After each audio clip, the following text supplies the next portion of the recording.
Hello friends, അപ്പോൾ ഇന്ന് നമ്മൾ ഗുരുവായൂർ പോയിരിക്കുകയാണ് കേട്ടോ. ഗുരുവായൂർ ഉത്സവമാണ്, ഇന്ന് ആറാട്ട് ദിവസമാണ്. ഉത്സവം അവസാനിക്കുകയാണ്. ഉത്സവത്തിന് പോയതല്ല, ഇത് വിനീശ്വരൻ്റെ മേമയാണ്. മേമയുടെ പേരക്കുട്ടിയാണ് കയ്യിലിരിക്കുന്നത്. അപ്പോൾ കുട്ടിയുടെ ചോറൂണാണ് ഇന്ന്. അപ്പോൾ അതിന് വേണ്ടിയിട്ട് ഞങ്ങൾ പോയതാണ്. അപ്പോൾ ഇന്ന് ഉത്സവ ദിവസമായിരുന്നു, നല്ല തിരക്കായിരുന്നു. പിന്നെ അമ്പലമൊക്കെ നല്ലപോലെ അലങ്കരിച്ച് വെച്ചിട്ടുണ്ടായിരുന്നു, വഴിയിലൊക്കെ അങ്ങനെ തന്നെയായിരുന്നു.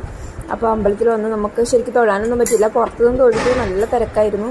പിന്നെ ഉള്ളിൽ കയറിയാലും ചെറിയ ഉണ്ണികളായിട്ട് ഉള്ളിൽ കയറാൻ പറ്റില്ലാത്തതുകൊണ്ട് അകത്തും കയറി തൊഴാൻ പറ്റുന്നുണ്ടായിരുന്നില്ല. അപ്പോൾ മറ്റേ ഉണ്ണീനെ ഞങ്ങൾ മേമ നോക്കിയപ്പോൾ അതിൻ്റെ അച്ഛനും അമ്മയും അകത്ത് കയറി. ദൂരെ കാണുന്ന ആനയില്ലേ, അത് ശരിക്കും ആനയിലേട്ടാ ഉണ്ടാക്കി വെച്ചിരിക്കുകയാണ്. ശരിക്കും കണ്ടാൽ നല്ല ഒറിജിനൽ ആനയായിട്ടൊക്കെ തോന്നും. പിന്നെ കുറേ നേരം ഞങ്ങൾ അങ്ങോട്ടും ഇങ്ങോട്ടൊക്കെ നടന്നു. കൂടെയുള്ളവരെ ഇടയ്ക്കൊക്കെ മിസ്സായി പോകും. പിന്നെ കണ്ടുപിടിക്കും, ഫോണില്ലല്ലോ കയ്യിൽ. ഫോൺ നമ്മൾ പുറത്ത് വെച്ചിട്ടായിരുന്നു പോയത്. ഇത് പുറത്തൊക്കെ ഉള്ളതുണ്ടോ, ഉള്ളിലൊന്നും എടുക്കാൻ പറ്റില്ല, ഫോൺ അകത്ത് കയറ്റാൻ പറ്റില്ലല്ലോ. ഫോൺ നമ്മളൊരു ഷോപ്പിൽ വെച്ചിട്ടാണ് വന്നിരുന്നത്. പിന്നെ എല്ലാം കഴിഞ്ഞ് ഭക്ഷണമൊക്കെ കഴിച്ച് ഇറങ്ങിയപ്പോൾ സമയം 1:30-2 മണിയൊക്കെ ആയിട്ടുണ്ടാവും. അപ്പോൾ ഞങ്ങൾക്ക് ഫോൺ കിട്ടിയത് പുറത്തുനിന്ന്